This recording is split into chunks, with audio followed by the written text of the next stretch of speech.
Selamat datang di Orkes Obrolan Ekonomi dalam Podcast. Halo, selamat pagi. Nggak perlu ya? Nggak apa-apa. Nggak apa-apa. Meskipun dia nanti kapan-kapan ya, perkenalkan. Di sini saya Binta Zulfia, saya mahasiswa S2 Ilmu Ekonomi bersama ibu dosen yang sangat luar biasa, Ibu Febri Wijayanti PhD. Bisa diperkenalkan, Ibu?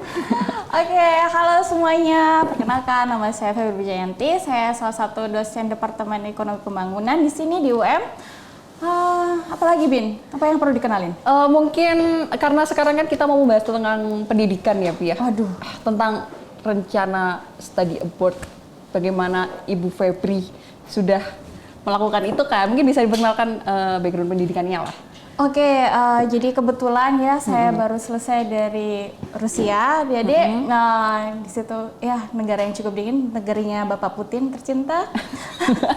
Tercinta ya? Saya lulus dari Universitas Ural Federal University di Yekaterinburg, Rusia. Jadi lumayan bisa ngomong bahasa Rusia juga kok. Di jurusan ekonomi jelasnya. Oh gitu Iya ya. dong. Kalau selamat datang di bahasa Rusia apa, Bu? Добре пожаловать в Россию, конечно, если Cukup sulit ditiru ya. Cukup memang. Butuh penyesuaian lama Bin saya waktu itu. Jadi alhamdulillah waktu itu saya dapatnya beasiswa ya. Oh gitu. Kalau biaya sendiri kayaknya lumayan ya. Jadi di sana dapat Russian Government Scholarship untuk studinya, dan di situ kita harus ada pembelajaran setidaknya at least 1 tahun atau ya sekitar 1 tahun pertama kita belajar bahasa Rusia Bin. Oh, setahun Gitu. itu fokus di belajar bahasa Rusia dulu. Iya, nah kemudian habis itu masuk pada perkuliahannya kayak gitu. Tapi di masa perkuliahan saya cukup fantastik karena banyak kejadian di dunia ini yang tidak bisa diprediksi, yaitu adalah COVID sama ya Russia dan Ukraina dan masalah itu ya. Intervensi gitu. itu ya. Mungkin bisa diceritakan awal mula dulu dah, Bu. Kenapa sih pilih Rusia dan kenapa beasiswa Russian government tadi ya? Kenapa pingin Mendaftar di situ. mendaftar di situ gitu? Well Bin, seperti yang kalian tahu ya adik-adik, pasti kita tuh kalau mau mendaftar kuliah ataupun mendaftar beasiswa pasti ada yang namanya IELTS. Oke. Dimana saya pun dulu itu ya nggak mampu-mampu banget kayak gitu. Oh, iya. Maksudnya bukan dalam hal untuk ujiannya, dalam hal dananya yang kurang Oh, itu. Kita iya. punya budget constraint masing-masing kan. Nah, kemudian habis itu karena takut dengan biayanya itu, kemudian mencari beasiswa yang tidak harus mensyaratkan itu. Salah satunya Oke. adalah Russia ini.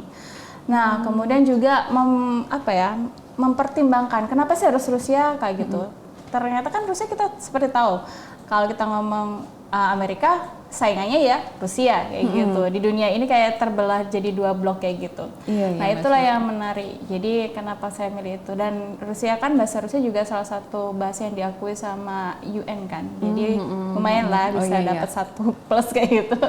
Gitu. Jadi memang banyak negara yang pakai bahasa Rusia juga gitu ya, Bu? Iya kan pecahan Uni Soviet semua wajib pakai bahasa Rusia, makanya saya pernah traveling ke beberapa negara Uni Soviet, itu membantu sekali memang kayak gitu. Bahkan saya pun masih bisa bacanya walaupun agak sedikit berbeda tapi agak mirip lah kayak gitu. Mungkin aksennya atau gimana gitu ya beda. Benar, gitu. Jadi awalnya karena di IELTS tadi dan akhirnya lebih prefer ke Rusia karena negara apa ya tadi? Adidaya juga gitu kan, ya. selain Amerika kayak gitu. Mungkin bisa diceritakan nggak, Bu, itu tahun berapa waktu awal akhirnya berangkat ke sana gitu? Wah, itu tahunnya agak lama ya. Berarti udah lama kan di Rusia ya? 6,5 tahun sih, 6,5 tahun ya? Iya, dengan 1 tahun awal itu bahasa itu kan. Nah kemudian juga baru 2018 tuh masuk university-nya. Karena kita harus PES dulu untuk masuk universitas dalam setidaknya B1 atau B2 untuk level bahasa Rusianya. Jadi waktu itu saya tuh kuliah pun dari jam 9 pagi sampai 9 malam itu hanya bahasa Rusia kayak dicuci otak sih kayak gitu. Oh, dicuci otak ya? Tapi setidaknya tuh dapat skill bahasa yang akhirnya mumpuni untuk hidup di sana dan berkomunikasi di sana kayak gitu, Bin. Oh gitu ya. Gitu. Makanya habis itu kita punya namanya aspirantura. Habis aspirantura itu saya terjegal dengan adanya selesai aspirantura itu kan ada COVID, kemudian ada war, dan habis itu ada restrukturisasi peraturan, sehingga saya baru bisa defense itu di pertengahan 2024 April 2024 kemarin gitu. Itu baru yang benar-benar selesainya semua Iya. karena terhambat COVID, intervensi dan sebagainya itu ya. Oh, berarti start kuliahnya tuh 2018 ya Bu ya? Iya, 2018. 2018 sampai 2008. Cukup lama di Rusia berarti. Pasti merasa Ada World Cup dulu 2018 di Rusia. Ada apa Bu? World Cup. World Cup ya? Iya, FIFA World Cup. Lihat juga waktu itu? Iya dong. Oh, wow. Alhamdulillah plusnya lagi. Sangat menyenangkan ya kayaknya study abroad ini. Wah, saya juga semakin ingin ya. Kalau gitu mungkin bisa diceritakan gimana ya? Mungkin awal-awal struggle-nya kerasa yang benar-benar pas masa penyesuaian kan pasti ada culture shock ya Bu ya? Ya, pasti banget. Gimana? Mungkin bisa ceritain. Kalau culture shock pasti ya, karena cukup berbeda dari Indonesia sama di sana, apalagi dengan 4 musimnya. Dan kebetulan Rusia ini satu kali, jadi saya waktu di sini plus 27 derajat, saya tiba di Rusia waktu itu -1. -1. Iya, dan mereka bilang itu hangat. Oke. Itu kalau di Bromo udah membeku itu. Saya tuh kayak saya tuh tanya langsung di -1 itu ya, agak nafas susah dan lain sebagainya. Akhirnya pernah sampai terbiasa karena keseharian kita di -20 dan winter itu sampai 6 bulan juga kadang-kadang. Nah terus habis itu tahun 2024 kemarin tuh pernah sampai -40 Win. -40. Tapi kalau summer atau musim panas itu bisa juga sampai +40. Sampai 40 juga. Panas jadi, banget ya Bu. Walaupun itu cuman pendek sekali lah kalau summer itu. Oh pendek. Iya, lebih biasanya panjang. 1 bulan, 1,5 bulan selesai, habis itu gugur sebulan, habis itu menjadi winter lagi Winter kayak gitu. lagi. Iya, gitu. Oh, jadi nggak rata kayak misal berapa bulan kayak 3 bulan, berapa bulan gitu enggak? Nah, itulah uniknya ya kalau di Rusia. uniknya. Jadi memang benar-benar struggle kayak gitu dari segi untuk bangun pagi dan lain sebagainya kayak gitu. Oh, kalau misalnya suhunya di bawah minus ya, suhu. Biasanya kalau keluar tuh gimana sih Bu? Kalau kagetnya badan ya? Biasanya juga Langsung- bisa mimisan sih, Ben. langsung mimisan ya. Terus habis itu atau nggak bisa sesak nafas kayak gitu. Dan akhirnya itu gampang lelah kalau memang kurang latihan ataupun olahraga dan lain sebagainya, itu bisa ngefek banget sih kayak gitu Bintang. Berarti kalau misalnya saya mau kuliah ke negara yang dingin berarti saya harus siap fisik dulu iya ya, dong. langsung. Selain Harus- mental ya. iya, selain mental.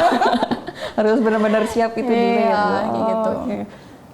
Pasti cukup dingin ya? Enggak cukup Nggak sih, cukup sangat tuh, dingin ya. Sangat dingin. Ada sih di kota lain di Rusia itu bisa -70 juga bisa. Oh, bisa minus 3. Iya, saya nggak pernah nyoba sih. -40 sudah membuat saya cukup survive gitu. Tuh, ya. Kalau mungkin dari budayanya gitu, yang culture shock dari Yang orang-orangnya budaya gimana? adalah mungkin kita nggak terlalu banyak ngomongin orang ya kalau di sana. Maaf ya. Jadi saya tuh punya beberapa teman, kadang itu kita berkumpul itu kita hanya bahasnya tentang psikologi, terus what is your dream kayak gitu. Terus habis itu apa yang sudah kamu pelajari, atau kita ngomong masalah arsitektur, sejarah, filosofi dan lain sebagainya. Nah, kemudian itu yang tersebut culture shock yang lainnya mungkin sana itu lebih terbuka ya, jadi tidak terlalu intervensi pada hal-hal yang private. Contoh kalau misal kan di sana agama terbesar pertama adalah Ortodoks. Dan itu mirip seperti Muslim, jadi pakai kerudung atau namanya gitu. platok kayak gitu ya. Kalau kalian nggak tahu sama Masya and the Bear, nah Oh, si yang kecilnya gitu. Masya itu namanya platok kami. Terus habis itu, nah kemudian itu cara berpakaian mereka juga pasti sopan kalau dia emang kuat banget di kultur ortodoks itu.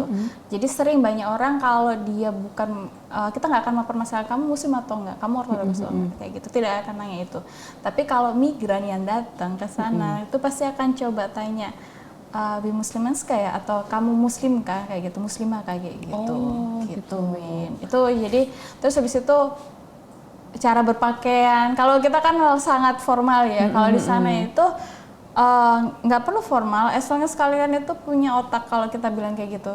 Jadi diskusi itu aktif, kemudian habis itu kita ngomong itu pasti ada baseline theoretical yang sudah kita masukkan kayak gitu. Kayak gitu kayak waktu saya dulu kelas philosophy of science. Nah di situ tuh kawan-kawan itu dari beberapa negara itu mengeluarkan apa sih yang dimasukkan dengan kayak misal keberadaan itu, ya. Keberadaan, sangat filosofis. Iya, terus kita tuh berasal dari mana, seperti itu. Jadi ada yang dari biologi ngomong seperti apa dan lain sebagainya. Dia punya beberapa perspektif kayak gitu. Itu yang menarik sih, Binta. Oh, kayak gitu. antara ada dan tiada. Iya. Apakah tiada itu ada? Kenapa kita bisa ada di sini kayak gitu? Kita dari mana? Dari atom kah? Dari apa? Atau dari udara kayak gitu yang nggak punya KTP kayak gitu deh. Diskusinya sehari-hari juga begitu. Iya. Nah itu yang jadi kita selalu mendebatkan kalau filosofi is the father of theory, terus habis itu mathematics is the mother of theory kayak gitu. Jadi makanya kita kadang itu ketemu teman-teman yang lebih bawah dari saya tuh kayak, aduh saya merasa kurang belajar banget ya, gitu. Kalau ketemu orang India juga dia menjelaskan suatu rumus kayak gini dan fenomena ekonometrika dan sebagainya. Oke, saya sambil nafas kayak, ya ampun saya kurang banget belajarnya kayak gitu. Saya merasa semakin termotivasi ya Bu ya? Iya, alhamdulillah seperti itu. Gitu. Jadi ada juga seasonal psikologi disorder. Kalau kalian tahu mungkin. Jadi kadang itu musim itu sama mempengaruhi psikologi mental kita juga gitu, Binta. Nah, terus itulah yang terjadi kayak gitu. Kan tadi kalau di sana sempat disinggung kalau lebih banyak diskusi yang filosofis dan sebagainya, Bu. Mungkin bisa diceritakan nggak kalau perbedaannya sistem belajar di Indonesia sendiri sama di Rusia? Jadi gimana? kalau menurut saya dosen di sana itu lebih benar-benar kayak fasilitator di mana itu mahasiswanya sudah siap. Kalau di sini kan kayak banyak ada media pembelajaran, terus habis itu kita harusnya stimulir dan lain sebagainya. Sedangkan di sana mereka itu lebih sudah ada pembelajaran apa hari ini, mungkin dosennya akan membahas apa, tapi mereka tuh langsung aktif bertanya. Itu sih yang cukup membedakan antara di Indonesia sama di kita. Kalau kita tuh harus kayak menyuapi dulu. Terus itu nggak mau membaca dulu. Nah di sana itu akhirnya mereka itu ada yang kayak seringnya itu mahasiswa satu sekalipun mereka berkolaborasi dengan beberapa jurusan kayak misal bikin urban project kayak gitu. Dan itu nanti dilombakan nanti biar dapat memang project itu benar-benar didanai sama pemerintah sana. Gitu. Jadi mahasiswa yang menginisiasi dan benar-benar kayak gitu dan agak berbeda sometimes itu adalah itu tadi kayak untuk masuk university itu cukup susah kalau teman-teman saya bilang yang asli Rusia ya. Untuk jenjang S1 itu? Iya, untuk S1 itu. Jadi mereka harus ada balov atau nilai poin-poin tertentu terus habis nanti diuji lagi dan habis itu baru bisa masuk university kayak gitu. Nah, kebetulan universitas saya itu salah satu, ya mau sombong dikit ya. Iya boleh, nggak apa-apa dong. Itu salah satu universitas 5 terbaik di Rusia. Terus habis itu dan salah satu alumni adalah presiden pertama Rusia, Boris Yeltsin. Jadi itu dan Yekaterinburg itu adalah tempat yang bersejarah karena di situ keluarga Nicholas Sartre kedua itu meninggal di sana. Jadi kalau kalian cerita Anastasia atau Bolshevik dan perang Bolshevik dan Tentara Merah Putih itu di situ. Gitu. Cukup menarik kan? Iya, ternyata ada sejarah-sejarah panjangnya juga ya di sana. Mereka tuh menghargai itu juga sih gitu. Gitu kan. Jadi intinya kalau mereka kan lebih udah siap ya Bu ya. Karena kalau misal di kita kan mungkin pertemuan gitu ya. Iya, pertemuan pertama dikasih RPS dulu nih. Nanti ada RPS. Enggak ada gitu ya. Iya, maaf itu saya tidak pernah ngalah RPS. Saya pulang kayak ya ampun iya lupa di sini ada RPS kayak gitu. Jadi harus ada guideline apa gitu ya. Nah, kebetulan di sana itu 3 jam is really 3 hours pintas. Kebetulan saya juga pernah nyoba exchange, dapat kesempatan exchange di Cina di Harbin Institute of Technology. Di situ pun gitu, ya for free ya. Sempet juga exchange. Berapa lama Bu di? Alhamdulillah for 1 bulan, tapi 1 bulan itu benar-benar for free for all cost kayak gitu. Kecuali bayar visa aja doang sih. Tapi untuk flight tinggal bintang 4 kalau nggak salah waktu itu saya di hotel bintang 4 dijemput Alphard itu kayak merasa orang penting ya. Enak banget ya. Padahal cuma exchange. Nah di situ pun terasa Binta di 2 negara ini kita tuh benar-benar kuliah tuh 3 jam ya 3 jam. Paling hanya 10 menit kita dapat istirahat. Nah terus habis itu masuk lagi untuk membahas satu perkuliahan itu. Nggak ada yang kita harus si mahasiswanya ini harus dikasih case dulu untuk berdiskusi, nggak ada. Nggak ada. Nggak ada. Saya waktu itu masuk ke One Belt One Road di Harbin itu jadi kelas One Belt One Road itu pun seperti itu. gitu. Oh, langsung gitu ya Bu ya.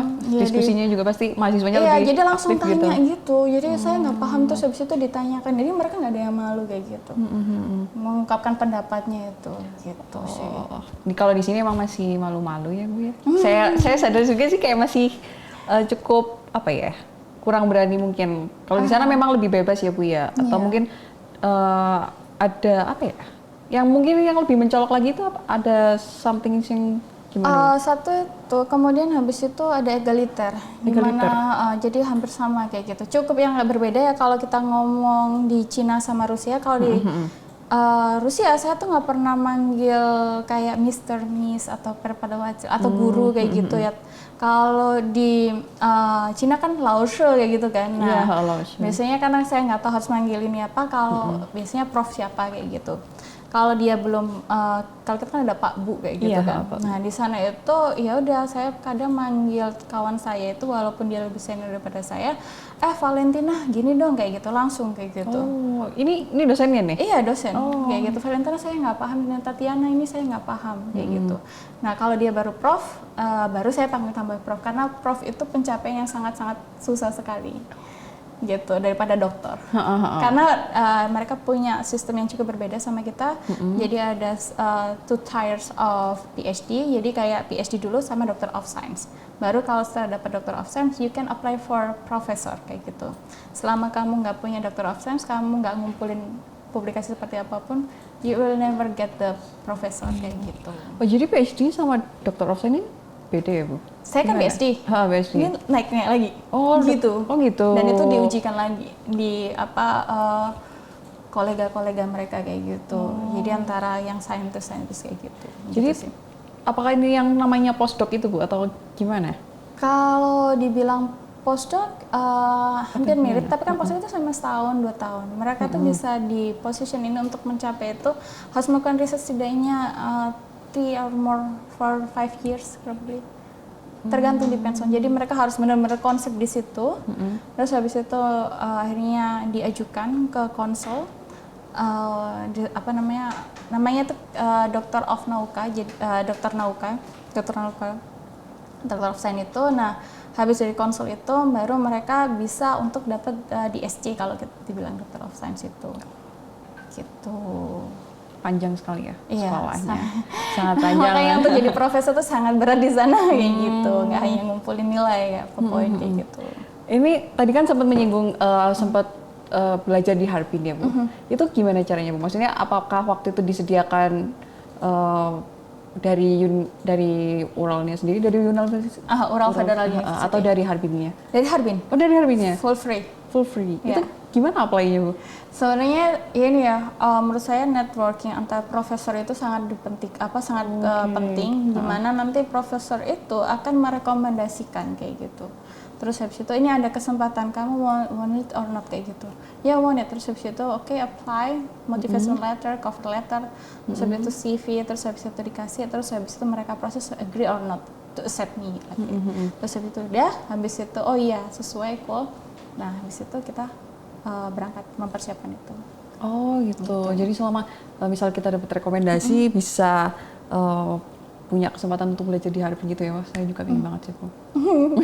Makanya coba sedikit kabur yuk.